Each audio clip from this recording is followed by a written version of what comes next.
우리 사람은 하나님의 형상으로 창조되었습니다. 우리 사람에겐 육체의 죽음이 없었죠. 그러나 아담의 불순종으로 인하여 그와 그의 모든 후손인 우리 사람들은 죄에 대한 형벌로 육신의 죽음을 맞이하게 되었습니다. 이렇게 언젠가 우리 모든 사람은 죽게 되죠. 이 세상을 떠나기 전에 하는 마지막 말, 그것을 우리는 유언이라고 합니다. 유언이라고 말하죠. 이때 평소에 아무리 농담을 잘하고 장난을 치기 좋아하는 사람일지라도 이 마지막 때 자신이 죽기 바로 전 이 세상에서 삶이 끝날 때 마지막 한마디 한다면은 장난을 하면서 살 수 있을까요? 아마도 그러지 않을 겁니다. 자신의 마지막 말을 진지하게 자신의 주변에 있는 사람들에게 얘기할 거예요. 또한 그 옆에서 듣는 사람들도 그 말을 경청해서 들을 겁니다. 그 말을 새겨 들을 거예요. 혹시 여기 계신 우리 성도님들은 자신의 마지막을 생각해 보신 적 있습니까? 죽기 전에 무엇을 얘기할지, 내 주변에 있는 사랑하는 내 사람들에게 무엇을 얘기하고 내가 이 세상을 떠날지 생각해 보신 적이 있나요? 만약에 있었다면은 어떤 말을 생각하셨습니까? 앞으로 생각하신다면 내 옆에 있는 사람들에게 과연 어떤 말을 하고 이 세상의 삶을 마무리하실 겁니까?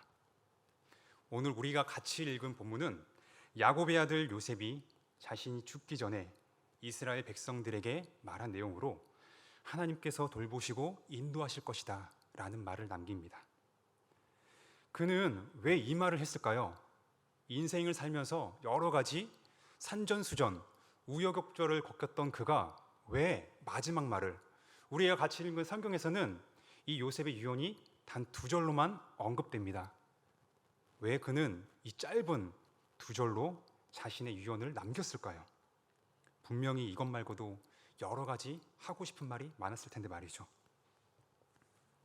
오늘 이 시간에는 저희가 22절부터 26절까지 읽었지만 저는 24절과 25절을 중심으로 인도하시는 하나님에 대해서 말씀을 전합니다. 이 말씀을 들으실 때 오늘을 사는 우리가 과거뿐만 아니라 지금도 그리고 앞으로도 인도하실 하나님을 바라보며 소망하는 이 시간이 되기를 소망합니다. 24절에 히브리어의 원문은 하나님께서 이스라엘을 돌보실 것을 강조합니다. 하나님이 이스라엘을 돌보신다는 표현을 강조하는 얘기예요. 그래서 이 말을 이렇게 표현할 수가 있습니다. 하나님께서 당신들을, 너희 이스라엘, 내 후손들, 너희를 반드시 돌보실 거야. 너희는 그것을 믿어야 돼. 이렇게 이해할 수가 있어요. 야곱의 후손들을 애굽 땅으로 인도하신 하나님께서 지금도 돌보고 계시며 앞으로도 계속해서 너희와 함께 계셔서 돌보실 것을 요셉은 말하고 있습니다. 그 돌보심은 단순히 이스라엘 후손들이 애굽에서 생육하고 번성하는 것으로 끝나지가 않습니다. 그 내용은 점점 발전하여 하나님께서 약속하신, 정하신 그때에 이스라엘을 애굽에서 인도하여 내실 것이며 아브라함과 야곱과 이삭에게 말씀하신, 약속하신 가나안 땅에 이르게 하실 것을 포함하는 내용입니다. 요셉은 이 사실을 자신의 아버지인 야곱으로부터 들었습니다.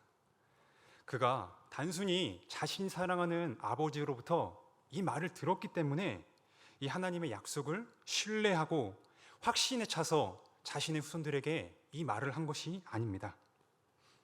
요셉이 이렇게 하나님의 인도하심에 대해서 자기의 확신에 찬 말을 할 수 있었던 이유는 바로 요셉 자신의 삶을 통해서 하나님의 인도하심을 친히 자신이 직접 피부로 경험하였기 때문입니다. 체험적인 그런 삶이 있었기 때문에 요셉 자신은 확신에 차서 자신의 후손들에게 너희는 하나님께서 반드시 돌보실 것이기 때문에 그 약속을 믿으며 기다려야 된다, 이렇게 얘기했던 거예요. 우리 여기 계신 여러분은 하나님의 인도하심에 대해서 그동안 많이 들어오셨을 겁니다. 하나님의 인도라는 말을 들으셨을 때 우리 여기 계신 성도님들은 어떻게 생각을 하시나요? 혹시 이 하나님의 인도에 대해서 아무런 어려움이 없는 것으로 생각을 하시나요? 모든 것을 다 아시며 행하실 수 있는 그런 하나님이시니까, 그 하나님이 나를 인도해 주시니까 앞으로 나에게는 그 하나님을 믿고 따르는 나는 결코 어려움과 환난과 고통이 없을 거야, 이런 생각이 떠오르시나요? 안타깝게도 이렇게 생각을 하시는 분들도 계시는 것 같습니다. 하나님께서 인도하시니까 이제는 더 이상 나에게 어려움 없을 거야, 이런 생각을 합니다. 그런데 어떠하죠? 우리가 예수님을 구주로 영접한 이후에 혹시 어려움을 겪지 않으신 분 계십니까? 그 이후에 정말 어떤 어려움과 환난을 겪지 않아서 감사하며 그렇게 살고 계신 분이 계시나요? 고난을 당해보신 분이 없으십니까? 아닙니다. 여기 있는 그 누구도, 아니 지금 이 세상에 존재했고 그 다음에 앞으로 존재할 모든 하나님의 백성들은 결코 예수 그리스도를 믿는 믿음을 가지고 있다고 해서 고난과 어려움이 겪지 않는 것이 아닙니다. 우리는 죄가 가득한 세상에 살고 있기 때문에 구원을 받았다 할지라도 어려움은 필연적으로 겪게 되어 있습니다. 우리는 이 고난을 다 이해할 수가 없어요. 욥을 기억합시다. 욥은 어떤 사람인가요? 그는 특별한 사람이었어요. 어떤 의미에서 특별했냐? 성경에 의하면은 욥기 1장 8절을 보면은 하나님께서는 이렇게 얘기하십니다. 사탄에게, 욥을 네가 봤냐?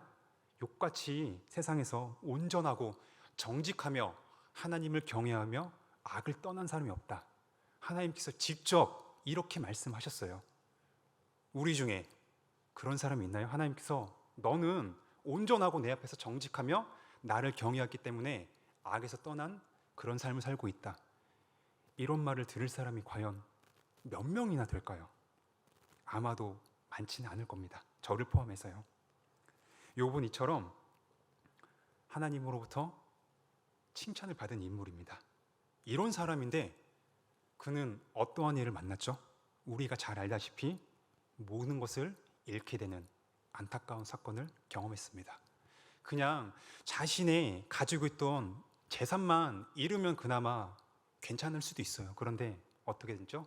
자신이 사랑하는 자녀들과 심지어 자신의 아내조차 욥에게 뭐라고 말합니까? 하나님을 저주하고 그냥 죽어라, 이런 심한 말을 욥은 듣게 됩니다. 뿐만 아니라 자신이 고통받고 있는데 친구들이 와서 위로를 해주기는커녕 위로하는 것 같지만 오히려 더 네가 잘못했기 때문에 하나님께 벌을 받는 거야, 온갖 모욕과 순환을 겪는 것은 우리는 욥기서를 통해서 잘 알고 있습니다. 우리는 이 욥의 고난에 대해서 욥은 지금 하나님께서 사탄의 시험을 허락하셨기 때문에 가능한 거야, 우리는 쉽게 그렇게 성경을 통해서 들었고 읽었기 때문에 고난에 대해서 받아들일 수가 있습니다. 그런데 우리가 겪는, 만약에 우리가 욥처럼 그런 고난을 겪지 않기를 바라지만은 욥과 같은 고난이 아니더라도 우리가 실제 생활에서 겪고 있는 고난, 그런 것을 겪으면은 고난에 대해서 다 이해가 되시나요? 우리는 그 고난에 대해서 쉽게 받아들이지 못하고 이해하지를 못합니다. 그 영역은 하나님께 속해 있습니다. 우리는 다 이해할 수 없어요. 그런데 분명한 거는 그 모든 것조차 하나님께 속해 있다는 사실입니다. 하나님의 영역입니다. 이 고난이라는 것이 말이죠. 하나님의 주권에 따라 예수 그리스도를 믿는 우리에게도 고난은 허용이 됩니다. 또한 하나님의 인도하심에 대한 잘못된 생각으로 우리는 하나님을 마치 도깨비 방망이처럼 생각을 하는 경우가 있습니다. 그래서 내가 원하는 대로 이루어지는 것이 바로 하나님의 인도다, 내가 원하는 대로 되는 거, 이게 바로 하나님의 인도야, 이렇게 생각하는 경향이 있어요. 그런데 이것은 하나님의 인도가 아니라 기복신앙입니다. 하나님의 이름을 말하며 내세우지만은 자신이 원하는 대로 이루려는 순전히 자기 중심적인 모습이에요. 이건 결코 기독교에서 말하는 내용이 아닙니다. 성경에서 얘기하고 있는 하나님의 내용이 아니에요. 이런 기복적이고 자기 중심적인 생각은 기독교가 아닌 일반 종교를 믿는 사람들의 모습과 큰 차이가 없습니다. 예를 들어 불교를 봅시다. 불교에서는 자신이 원하는 것을 얻고자 하여 어떻게 합니까? 불상에 108번째, 108번 절하고 돈을 주는 행위들을 합니다. 그들이 왜 이런 행위들을 할까요? 100번 이상 절을 하면 엄청 힘들 텐데, 그리고 돈을 기부하는 것이 결코 작은 금액이 아닐 텐데 왜 이들은 그런 고생을 할까요? 바로 자신의 안정과 부를 위해서 그런 행위들을 합니다. 이런 기복적인 모습은 하나님의 인도하심을 받는 모습이 결코 아닙니다.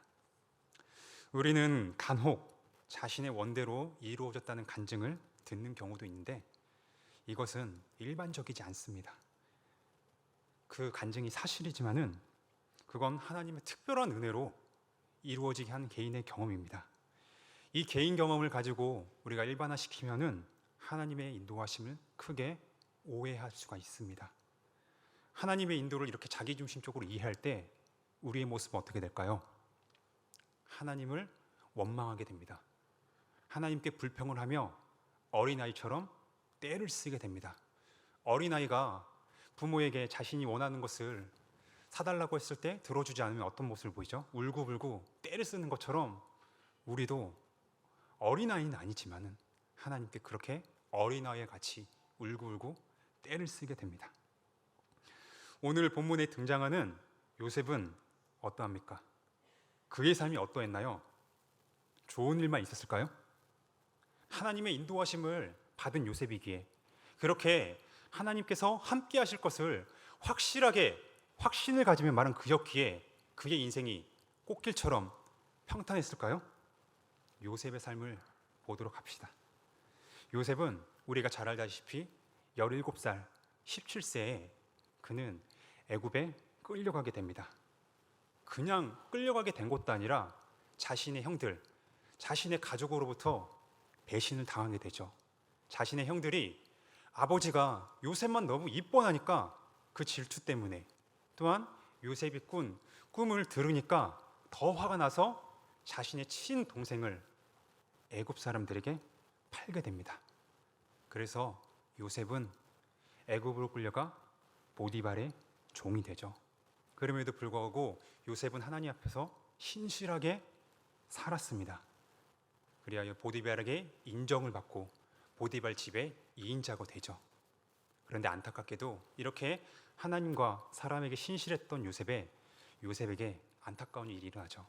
바로 보디발의 아내가 이런 신실하고 잘생긴 요셉을 보니까 유혹을 했습니다. 그런데 요셉은 그 유혹을 뿌리쳤어요. 그럼에도 불구하고 요셉은 억울한 누명을 시움을 받게 되죠. 그가 잘못한 것이 전혀 없는데 오히려 하나님과 자신의 주인인 보디발에게 신의를 지켰는데도 불구하고 보디발은 요셉의 말을 들은 것 같지도 않습니다.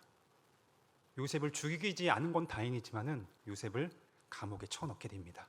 이렇게 요셉은 억울한 일을 당하여 감옥으로 끌려가게 됩니다.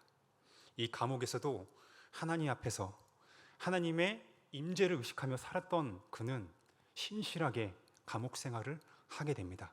간수장에게도 은혜를 입어서 그는 감옥 생활에서도 간수의 일을 도맡아 할 뿐만 아니라 바로의 종들의 꿈을 해석해주는 그런 사건을 겪게 됩니다. 바로의 그 두 종들, 떡 굽는 간원장과 술을 부는 간원장, 이 둘이 감옥에 오게 됐는데 요셉이 하나님께서 요셉을 통해서 그 꿈을 해석해 줌으로 말미암아 떡 굽는 간원장은 결국 죽음을 당하게 되지만은 술 간원장은 은혜를 입어 요셉의 말대로 복직을 하게 됩니다. 이렇게 죽음에서 위기를 극복한 술 간원장인데 정말 놀랍게도 이 은혜를 술 간원장은 이 요셉에게 은혜를 잊어버리게 되죠. 마치 아무리 없다는 것처럼 요셉이 분명히 그렇게 얘기하죠. 당신이 여기서 나가면은 나를 기억해 주세요. 저는 잘못을 결코 저질리지 않았습니다. 그런데 그 술 간원장은 요셉을 마치 안 만난 사람들처럼 잊어버리게 됩니다. 그 기간이 만 2년이나 된다고 성경은 우리에게 그렇게 얘기를 해주죠.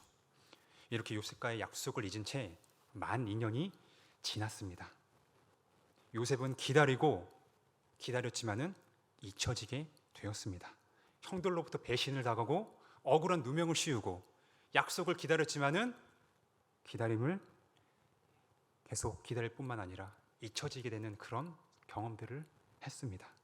하지만 마침내 하나님께서는 자신의 때에 그런 구원 사역을 이루기 위해서 요셉을 그런 감옥으로부터 구출해 주셨고 결국에는 애굽의 총리까지 앉히게 하는 그런 일들을 행하셨습니다. 요셉은 이렇게 하나님의 인도하심에 대해서 하나님이 자신을 친히 인도해 주심을 경험하였습니다. 비록 고통과 외로움, 억울함, 기다림 등이 있었지만 훗날 그는 하나님께서 자신을 인도하셨음을 알았고 하나님께서 나를 인도하셨다 이렇게 고백을 할 수밖에 없었습니다. 요셉의 삶을 통해서 본 것과 같이 신자들을 향한 하나님의 인도하심은 내가 원하는 대로 되지 않습니다. 나에게 좋은 일만 생기지 않아요. 분명히 어려움과 고난을 만나게 되어 있습니다. 불신자도 동일하게 우리 신자와 살아가면서 어려움을 피할 수가 없죠. 우리만 어려움을 겪나요? 아닙니다. 하나님의 백성이 아닌 사람들도 지금 이 세상에 살고 있는데 그들도 우리의 똑같은 어려움과 고난을 만나게 됩니다. 그런데 여기에서 그들과 우리의 한 가지 다른 점이 있습니다.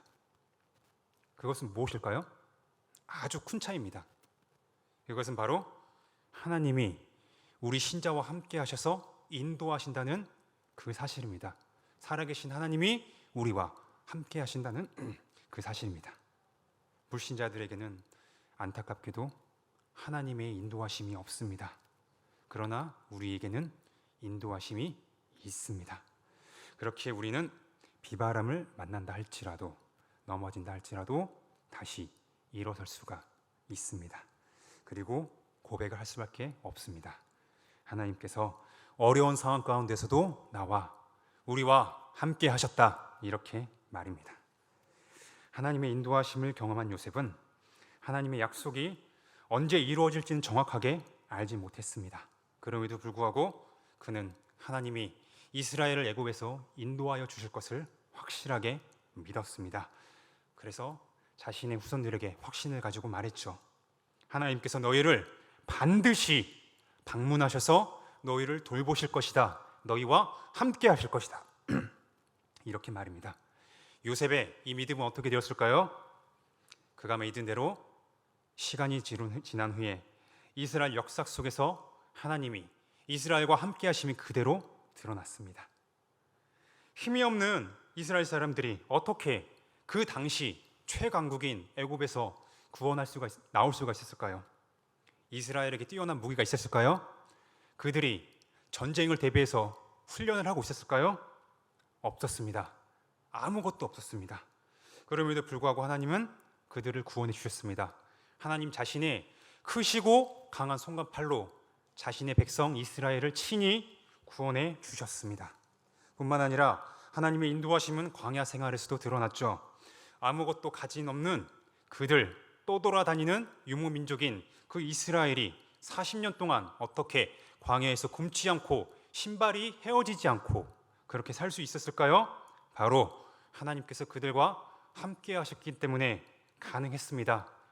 어떤 민족도 그것도 한두 명이 아니라 약 200만 명이나 되는 사람들이 그 광야에서 하루 이틀, 한 달, 1년이 아니라 약 40년간 부족함이 없이 지낼 수 있었을까요? 더 나아가 하나님의 인도하심은 가나안 전쟁을 통해서 드러나게 됩니다. 이스라엘은 힘도 없고 말도 듣지 않는 그런 말썽꾸러기 민족이었죠. 그런 이스라엘을 위해서 하나님은 친히 싸우셨습니다. 신실하신 하나님이시기에 이스라엘이 아무리 잘못을 행한다고 할지라도 그들을 용서하여 주셨고 끝까지 인도하여 주셔서 마침내 자신의 약속을 이루시는 하나님이셨습니다. 그래서 이스라엘은 약속대로 가나안 땅을 얻게 되었습니다. 하나님의 인도하심이 우리가 믿고 있고 알고 있는 성경을 통해서 이렇게 친히 드러나게 되었습니다. 성도님들께 질문을 드립니다. 여기 계신 우리 성도님들은 하나님께서 이스라엘만이 아니라 나와 우리 한광교회를 지금도 인도하고 계시는 사실을 믿고 계시나요? 과거뿐만 아니라 지금도 인도하고 계시고 앞으로도 인도하실 것이라는 그 사실을 알고 계시나요? 경험하고 있습니까? 그거를 느끼고 있나요? 지금 말입니다. 우리의 각자의 인생은 참으로 다양해요. 남들이 알 수 없는 그런 스토리를 우리 각 개인이 가지고 있습니다. 신자라고 해서 하나님의 인도하심을 받는다는 우리가 항상 내가 원하는 대로 되는 건 아니에요. 요셉의 우여곡절이 많은 그런 삶은 그냥 요셉의 그런 스토리가 아니라 그 내용은 정확히는 똑같지 않지만 바로 나와 우리의 내용입니다.